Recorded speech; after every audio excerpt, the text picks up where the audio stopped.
Okay, my people, now welcome back to my channel. How una day? I hope una day fine. How everything? I hope everything day fine with una. For me, as una dey see, I day fine. I thank God for everything. My people, I don't come back again with another news, another ogbonge one. Wey be say, if you see this one, my people, he go chocolize you. If everywhere don't read, my people. I say only me one not go see this video. Make una also see this video, make una settle down, watch this video till the end.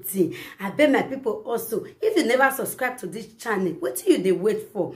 As you subscribe, you could see more video like this one. Okay, my people, I beg, make una subscribe, like and share. For this junction, I go to leave una, make una watch the video, and I go also see you now for the next one. Okay, my people, see you all, stay blessed. Stay cool, and I love you all, and bye-bye. How is you, man? Oh, call mama. What's that you? Call you. Happy Sunday. Same to you. What a team, Messi.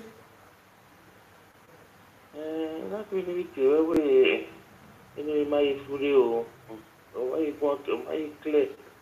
We relax. We relax. Only your money what time we relax. Standing here, Omari love you. I watch you now. Omari love you. I'm just advising you as a sister. Omari love you. Oh, where we Omari love you. Even your man wa in here no na kwe. Iya go mo ya love you. Amade no ikone de. Our man, no do money beer, there are no is no. They don't care. They don't know. But if one daughter they don't care. So if your man what time when I call relax. One 8 boy. One ekpokpogbo saloba wese we wa meti neku okwo do na ile lokwo be ba kwa wo ye be bi enu e una wo gwa lokwo sisu me bebe je mi unwina ibe me ba ima po ni gwa lodo ni wa gwa lodo baba na umu ulele o se to dan mama baba wa ni ta wa we na ise ti wa we you follow your way. Baba ye can because always you carry moon and man no ye e karatu we na ma damyo sise the woman you know amuna na be e karatu we na ma almost to favor we sise we me be unless we character we ma kata everything kata mutianu go metie ya igbodan ilele we gbodan wa ifa amare igbodan nigga igu e gbodan o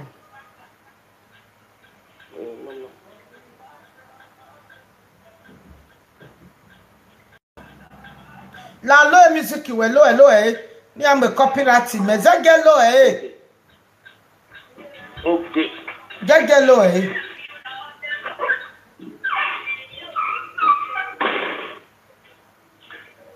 zege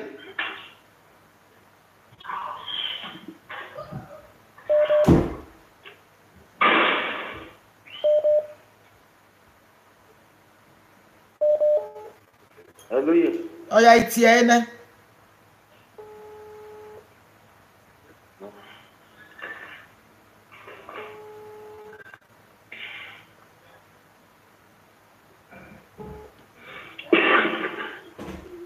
Well, what I'm gonna stop now.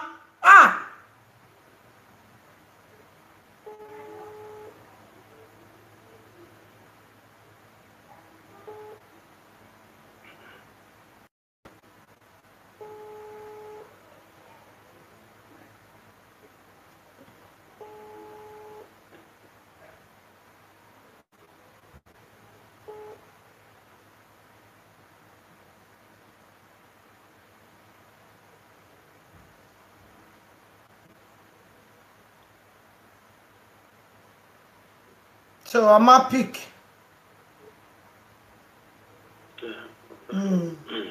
ya vasi ni rie no uzi egbe because when me ubele vi no get that where do ye love you where or ma reply so oga ni ma ya reply ni a love why he exists he exists maybe mama maybe that way no na mission no maybe call it privately maybe have igiti o agwa igiti e wele lo igimo babo mama ese mi ayo makin ye amukawe na kin la oye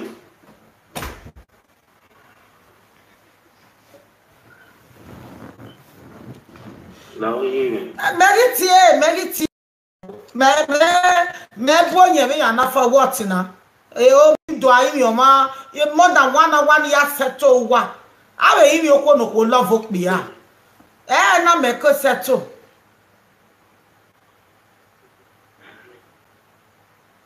lu ki ari uzi egbe veru wa ya kokko mo e ofo Ode mi gbe kan isi egbe na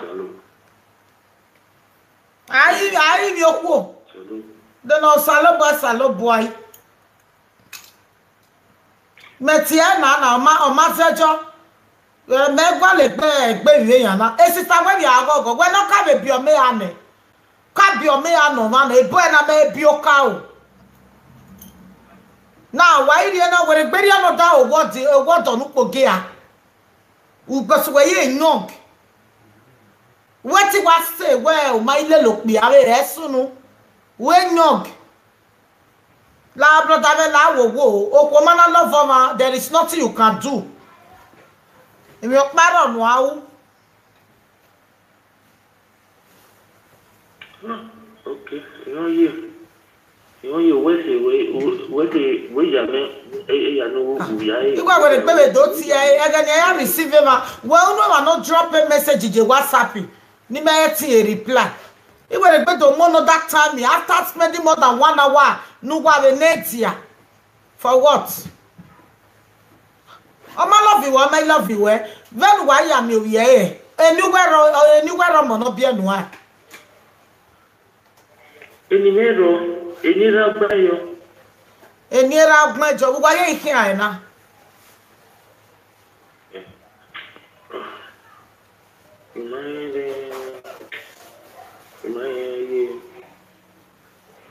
Oma dele saluba gwale yino ye oma no ton agboya we ya na egbo awi ni wa ya ne egbo no uge kesi na me gwan yo no we era bi ju e ya gwan yo era bi je gwan yo we ma ni yere we ro e ki u ka mo no o ba do ya so fa we no do re la ni no ile ti e baba na ma be go ma pick ko don't kill yourself because of a woman. One thing you were like, well, no more ye benwe, umebe no ke be your money. I will so now, I agree, I will say the truth. If we so no ye no catch your word on, you like even when you treat Toma. Really? Also, any place so now ya buwaka, always carry towards you and what the mana guwa. Uwa mi opi amo me ka bi e wodo bi o ka o ne o me gbe sikele yo to we pa e ke nu ka be bi o me ya je gba wo bi o mo ka no ka be bi no ni o me gbe sikele yo to we pa na wa me gba no be no me ka be bi e wa me gbe sikele jo to we pa wa guri o ja ya ru do mo no lo a ru do ma guri o ja we ga gele we love of ye no gugwe no ka ke nu forgive right of okay no forgive right we not gonna love am up ya no gugwe no go collect the government o ge he ni okay no lie no love era no forgive me ya nera we now so far ma be ya na after we me we Christian working when the man I me West 7 no dey live video I mean one o see one we ibonye gbe oye lawe ye ke ofo a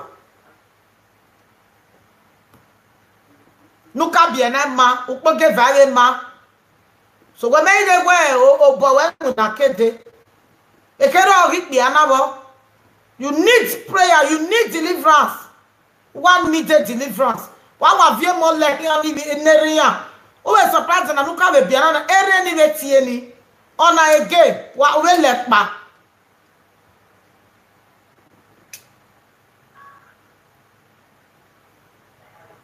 Emma go na we do mo o agripari na we yin mi o be rason esin wa ge do we ri esin wa love ge we awe be gba ma so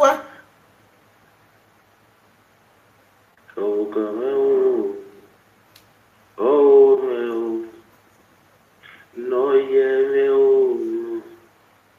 ni mo la o ni o ni o ya po me o yi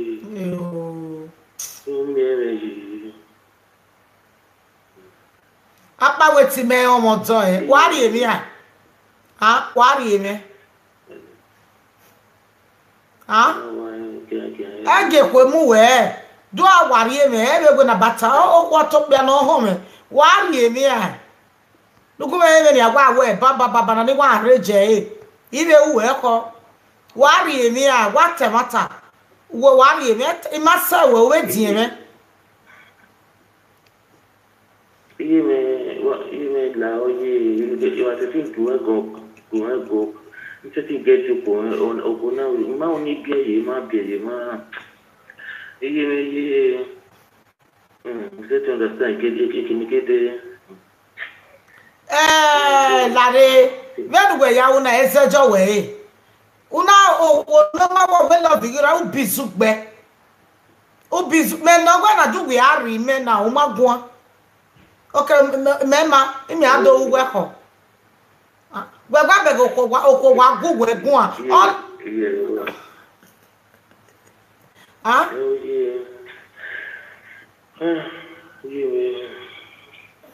Ewata noro ni kwa ni aya teki wona ni ke ni yaba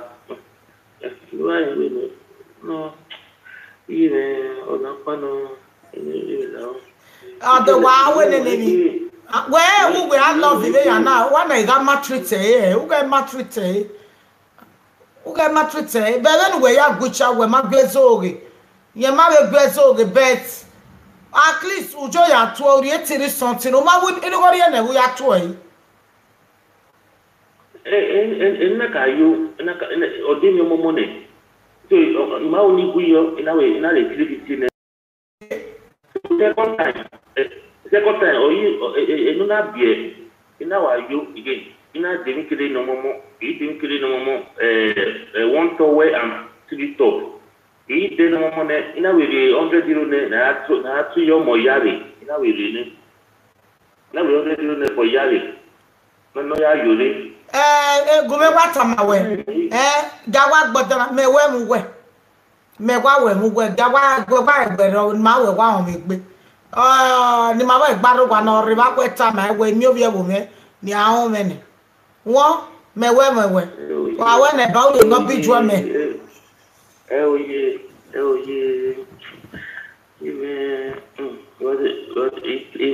okuna be ewe ka ikata na una makie positive we be oni tinu okay abi enu we ya ka we ma gwali me o we ya ka na oye ma we uma o dan ma we uma ye me mu we every meta mu gwe na me meta mo pi aro pa mi live video na the first time me we na wa ko yo baba banana me le ta mo pi na we gbaro we me mi obi edo na wo me e le gbe me bai we wa mi e ko we mi me ina we iwo wa e ma stand igwe o plan we ni ye ai we me ko na me won ku me te ti le won ko o kan ale pere aya bunye ne do mere we ma stand ye ye wa gwa le fo ye yo na no ruto na la oye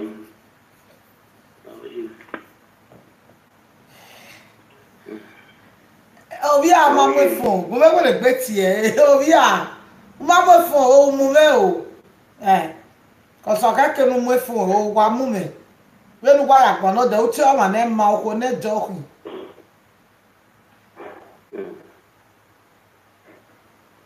na wo le gbeti e obi a o be ga ya temi e wo do o ma ku e o we yen ye we me very nice man. Te we ba mi ewe ni snatch e wo bo we.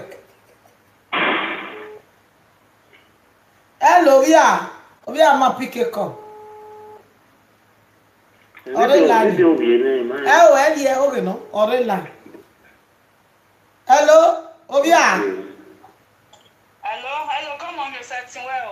O satin wo wi je me call. Come on, me ya ku e o se e de guri ya. We cha go we down me o ya temi o do. Ime ite to start that for we na we no wa lele me. Ya ku mommy ya ku. Okay, ma ure lani. Ure lani. Me go we line. Because me te toast e na we ni wa sie ni ma wa igbaro na ni melele yen. Awon yen kungu we yen kwa lo. Ma bele no love you we na wo we yen kwa lo. E ko ya na wa ba lo mo. Come on me. Because I want you to now they don't any was any my way gbaro na o ki we na re ba ni e ko gwegun ni e ka ma we no egui we na mi agbon eri ayin o wa wo we yen gwan no la o ma bele no wa ta na we no na wa no wa forgive Mommy me gui I don't know ya call me we mi e ke dori ra no mo do kwenya time me ya receive a call no se me ya we ni ha we understand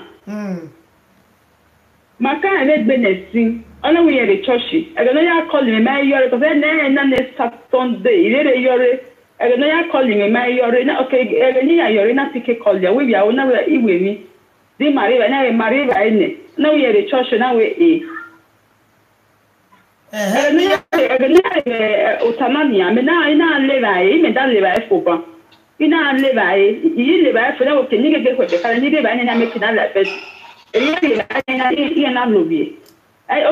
you know, can you get halfway? I may are able to Banya, running for me, I review. Now, okay, Mommy calling me now, you make a get PK. You are tired, got me what may said to no one. Come me, I go work one of the mayor got for me, moving away. I don't Mommy, my and your back, I know when I work in my appointment with 29 of September. Oh no, before that 29, maybe 28, you want to make an appointment. You know where this address near any address your mommy Berevani. There is set all appointment in Nebania hair. Okay, tell them how they are doing my business. Time on me. Brother, we're done with our wait now.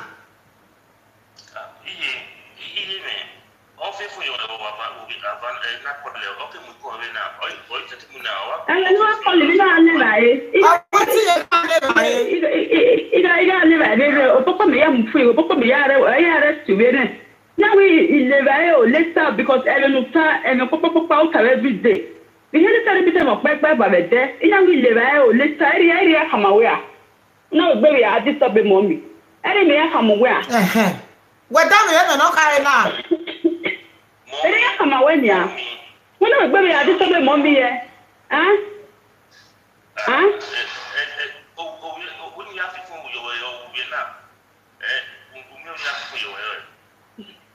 Mommy, my when I see now we baby call you up because we are away.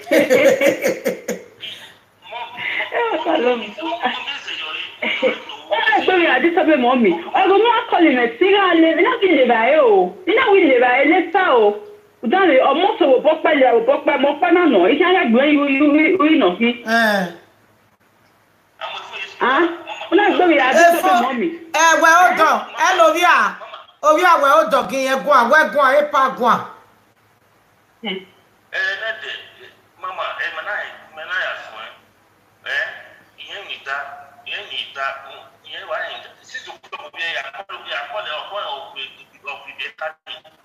ka o ko e ko o mo gbe niyan ah ba we no na so we are set ma bo ya set ri o aso ka ke bi e ma we ya wa ko le na o we e set ta lo ke no fi fun yo e set ta lo o fi fun yo o ma mi no sunu na hello epa mi no sunu na we try and we ya mi to avoid problem won try won re kenoje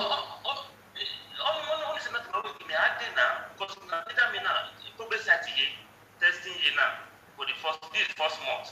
So yeah, go miss it now. We are sacking it. Now okay, this may be 29. Yeah, 28. We don't at least 2029. Yeah, balance the winner. You do arrange. I'm not saying that my now that's to our way. Now stick way because what to do all the time program. It can be so but 3 years of pay hello when no kind na sister ma when wa stay kukugbe we are get en wa reje mommy onye wa di meti no ero na onye wa di meti no ro na that your mommy ye to be ye ni we me mommy eri me ti me mo iya mo yu gbe iya mo yu no eri ni u me emi me no bi me ya mo yu no de anyway do I say kugbe na ye problem uda ya buya me emi weni ya o me tin awe me dame yo onye o say kugbe onye problem ni wa ta na no onye problem ye okay now David no why it make problem no ga make na settle eh David no why it make problem what imagine we mwele David no gele wa da we no we wa bege owo amu o ti la ni wo gogo dai David no kin mommy na okawo me o be ti be forgive okawa wu me be forgive but no wa me be ti ne gbomo na oka aboda me to gboloko mommy okay oka abowa da me to gboloko because the first time ni ma wo bi na we ima gbo le ti me wa ti me ke forgive wo logo ona we o ti me ni tin no na o ni he ni tin he o ti me and opele wa me wa ha manne ona wa vi osne ona wa vi da hwame because no me ni o bele da me to gboloko beginning no time I work gbe marriage no gwalo majority hot itama ona we gbo kekere na na do we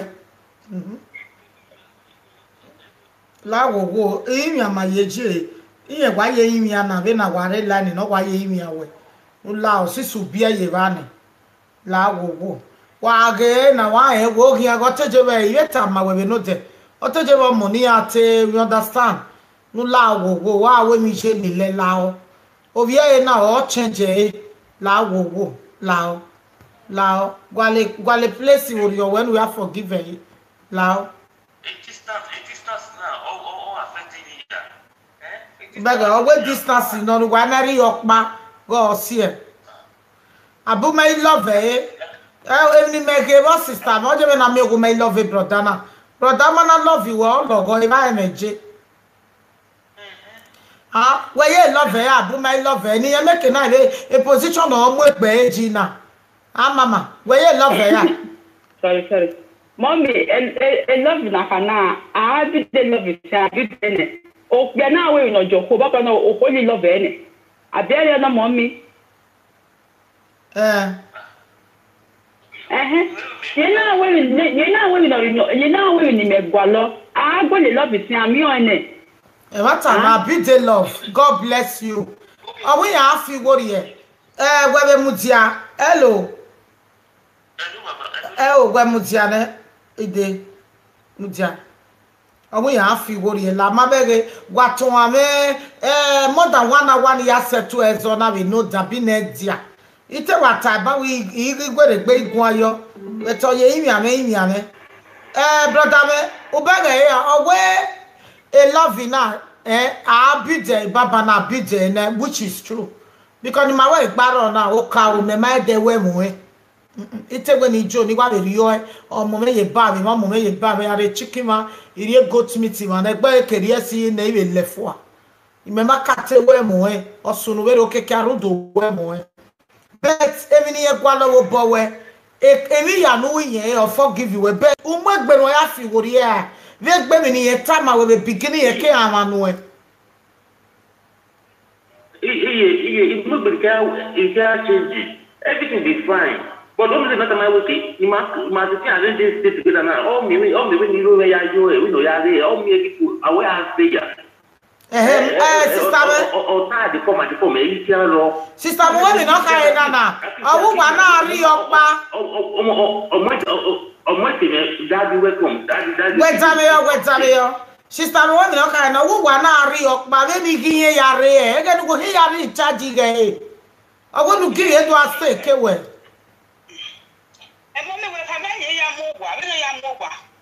Eri abe ya mo do a. O ri gu ga eri eri. Okay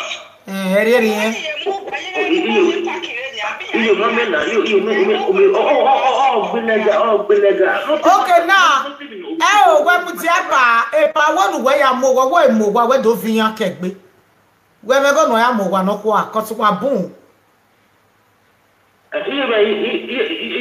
Oh na we come no na. We don't know ye wo ni ade dia ya wa ka mi ya na. Unpa me ya ta fire day. E ma dia. Master. So for now, you may that's the winner now. You may say ya oh, but since we're that's one winner. On the second of this month. Since we're that's one winner, we can winner. You got no bugu ade na. Akwa rego ya mi ya we o kan wa do stay ke we ni make na mo one. 4 rooms also was stay or 5. Mama, we can know any ya kwa yoto. Ya want to know we go we can no ka people relay. Ogeleke ko were ya ni ya gwa lo wa. Ogwe do ogeleke ko were ya ni ya gwa lo wa. Mommy, no tell me when mommy, when no going to receive even winner. Oh no, can no going to receive even winner. And they scored you. Only what because it's just my economy winner. Only what receive winner no hire mo one not 2 1. Only one receive it. We need go where receive it. We go wa. 2 flat or 5 up. Mama, in my way, my way can go na we dia. We no you na ona we dey ita me the authority. I am one man. Ma kan ye because me that me with December. So now, may winner. If I could this is my first time, first job now. Master, this is my first time in the company. Because 11 euros per student I collect per hour. Okay, so and I'm doing it side. So that way mix it with my school. So it understand your matter now. But me, I don't finish it to finally in November. I can do 100%. I can do 100% as I want. But for me to be able to have time for my school and read and work, because in giving you the Mao again. And then I pick you now.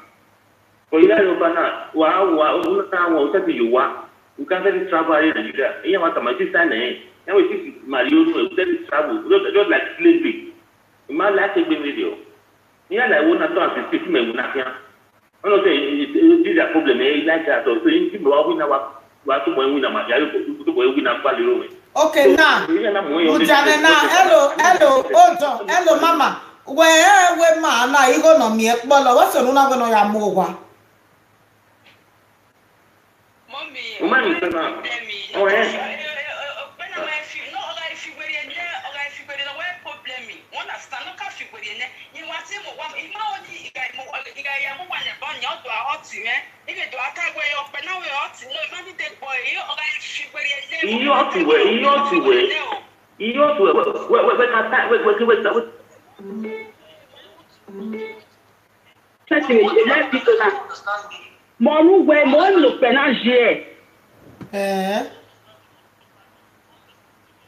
Yan criminal setting video na me won na me no da me na wo pe na no nice no bet we are koi wa e wo pe na no wicked o pe na ki Okay, now, we were in the Allah, no, in Mommy, ni avio, fom ni avio, e baba social media na ona refuse e baba ya talk na ona we mommy ha feeling with the Europe na. Ha feeling with Europe. No ya feeling with here. We start to mona ye court, what the feeling with. Na we oga say I will protest ni. Na mo ga na re DNA test. So e did I tell of fever kan opa. Et dès que je suis venu, je suis process sauvé. Hein? Et dès que on m'a dit l'info, on t'a mis acheter coupé, on t'a mis non pas, on t'a mis on doit acheter, on a donc on doit acheter qui est là. Il y a maré hein? Et ça ouais, on peut mal maré mais non pas second, on m'a maré mais c'est smart c'est coupé. Ouais, non les fins. If I'm in well, when I get well, I get well, my way is better. Wow, and I live at my life in Mafia. Oh, my way, rock back. When you are seeing me, get a when you are seeing me, when you are seeing me, Mommy, one way wherever is me, ever a year we made clear day. Or my calling, I don't know how many why also say if we allow my second there or my senior. Emi okpa ni megere ni megwa do bege relationship na yi akpa wa eva wa eriru wori onu wa eva ri okpa were wori o mama na wa tomato salobua dedere wori o kona ka na ya tafia kwe we conclude ne sorry we conclude ne eriru wori o emi okpa me ita gera ne mo wie wo I for some man no ma do I'm never go out here on my phone away. You may see where you are mistake, we make you when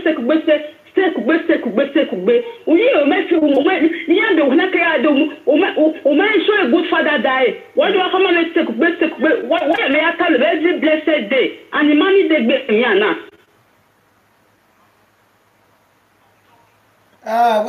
Sorry. When I worry, sister, because what's a lunata, we don't want to no casual. Eri we ani o na ni bi o me anani ya o mu go jowo won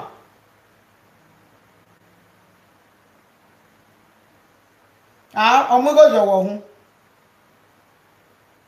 o mommy o se nu na wa no na mo so mu go jowo hun you are right I kon gbava but o marriage wa o ka o ni me ya ge maju we o han ye mu we go pia na wori gbe ji with you we that okay my if you worry no ka fi worry ne o ma bet o ga ti we ga fearful njo won mommy ma fearful mommy ma fearful e go no ya o pe na o ba call lo pa no e we o ga call we o me be for ta so na wata o ga call mi a se we mi o be me o me do confuse me la ti ke call e mo are bedroom e kwenya when you call you when we then turn a call. Okay, sorry. When no be see 60 years old, je bando biomoka. Wọ́n da san mo pe are gwe wo si o we ya wo mo ka wa gbotiti o lesi wo pe normal o pe o ta we ye me mi ejo mo ya o many of them yeah ti me ba e o mo ka o so mo ka o gbiyan titi o si e o so ememe you know la wo ave me do na mommy Mary Gui want understand ti me Gui mommy Mary Gui I wash it but na o pe na me na na we gbe re egbe na me wo be Mary Gui mommy when I call him up by when I'm with phone, I wear me a return a call. Me a call him. Udame sorry. Oh man, gba o mo. Ko o sa ti we. Bye. Come on.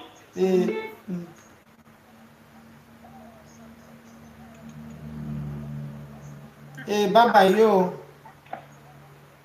Hello. Yet we do me one wa ye me na. Ko se me na. Me bega me Hello, Rio. Okona, hello, Rio. Hello. That's it. Hello.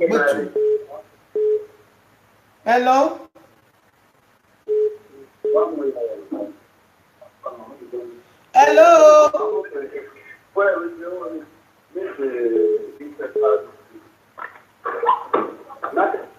Hello. Hello, mommy. God bless you, man. Love you, man. I love you too, man. God bless you. Wait up. Oh, echo. Never, woman. Let's see. My people, my special commenters. I love you guys. In fact, it's not too long I joined, but from your comment, I was able to really understand what is going on. God will continue to be with you guys. So, mommy, I just wanted to talk from my own small experience, man. From what I'm looking at, the issue is like a fundamental issue. So, now that woman, from the way she's talking, you tell her to take this route, she's changing, So it's like she's done, she's tired. Like she doesn't want this guy no more. And the guy, with his own experience, that he has never had a child for his age, it is natural. His mind will be going to that boy all the time. He wants to see him. And if you look at it, even the both of them, they are having like a 40.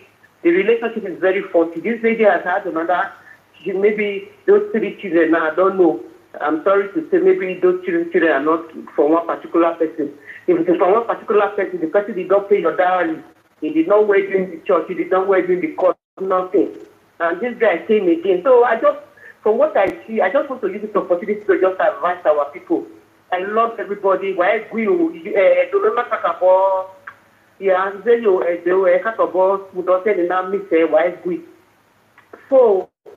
the same time is that I want my people to know love is very important. Or life relationship. Love, when you talk about money, all those things, I don't know the way people think these days. Those things are second thing.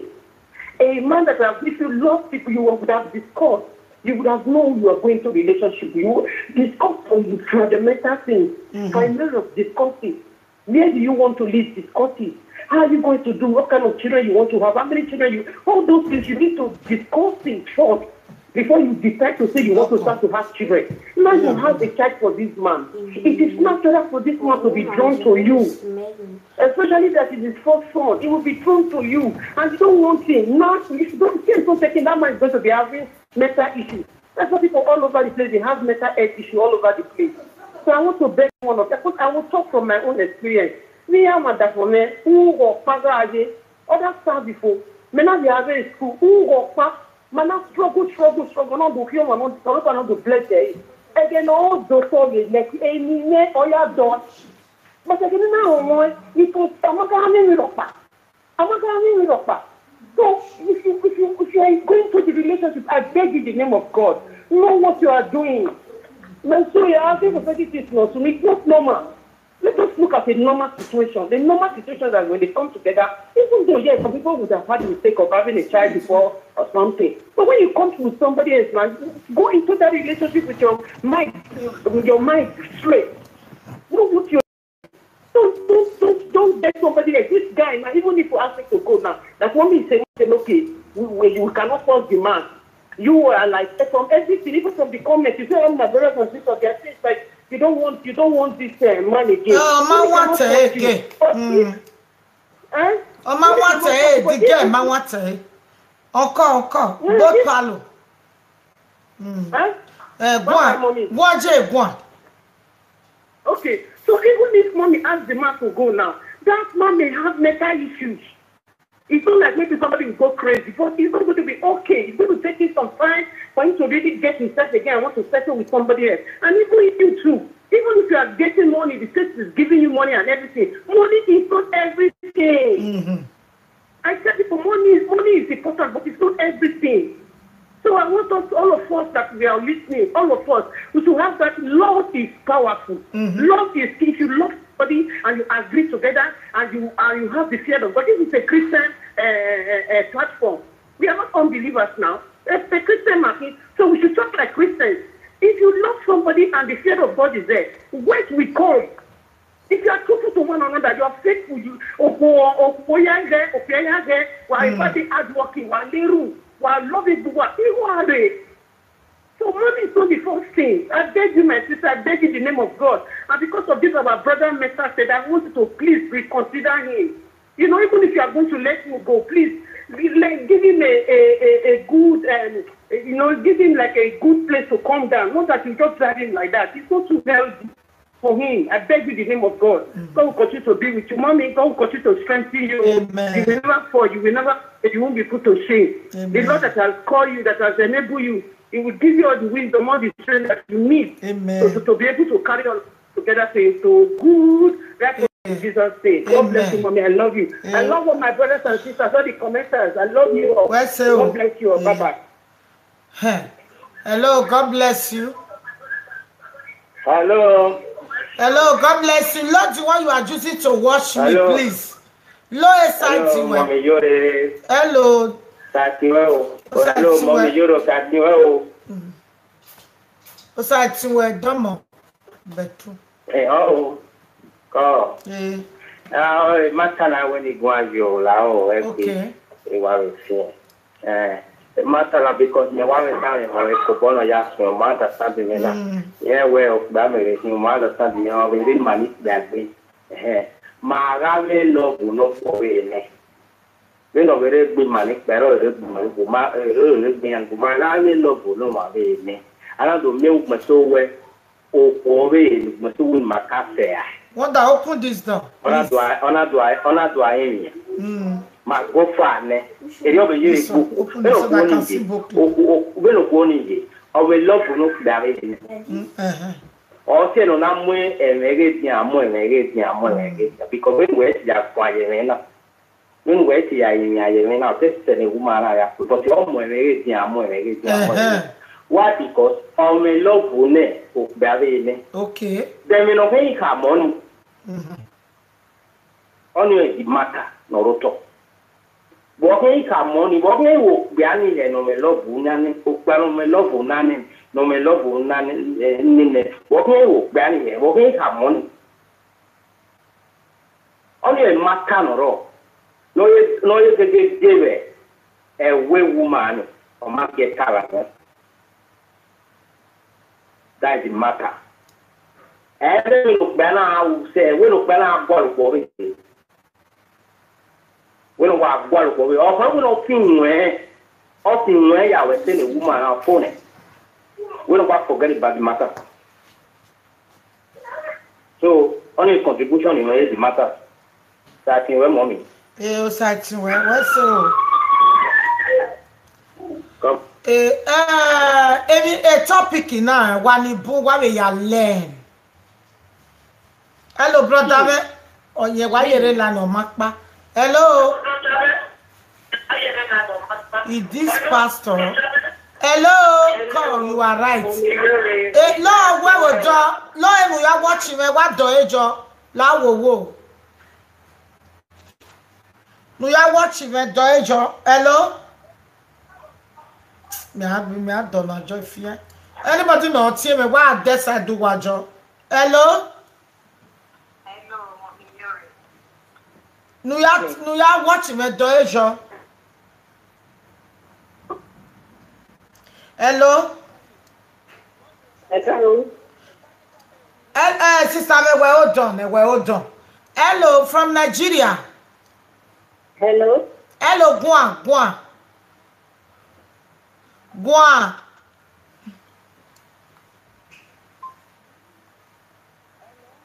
It's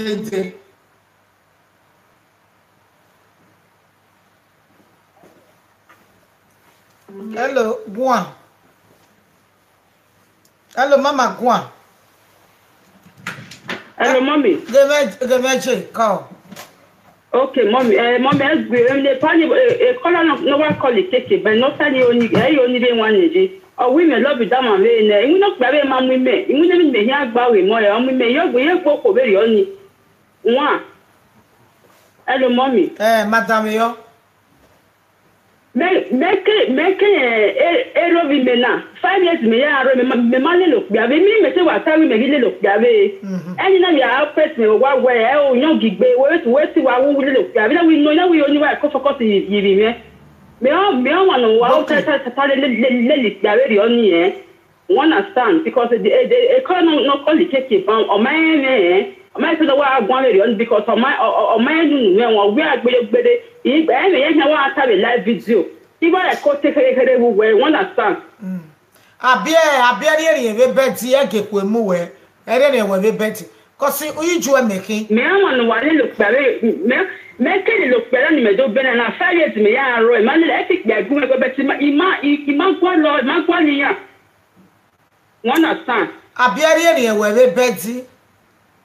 Sorry. Well, if we were to bed, this should be I. I told him, Mamma, make an academy when I Jake a couple. I bet you were a bed. Oh, mommy, I'll Betty, mommy, no one may or what touch me. I stand up promise me, make very only. No man of all what touch me. One understand. Okay, now then, no, it's not a echo when my lele. Mommy, I take on my money, bed, no off with ye, behind the running all of it with it. I want to touch your man. But you want to touch your man when making I win a figure in it. I want to stage your man. Oh, one didn't mommy, I'm on your way, I made the mail. One understand. You could the more it could the way you directly. You can you come money bow where you have to go you have to move my own have to arrow and you have it. You are permitting no problem, you permitting no problem. Uzamio. The most important Nagmoya Hogo. My bad day okay happiness okay now may understand when you are rocking we are rock so fun go understand it buwa abi of a mario Mom making imagine na a 2-bedroom flat imagine ma udamio then ha me abana when you do stay kima iya when you make buy man alo iya mo wa be ni me or iya when you better apartment of it. Hello mommy idamio Oga be fi were no problem be here on there oga be fi were mo be gawe because me iya you know me the kine go you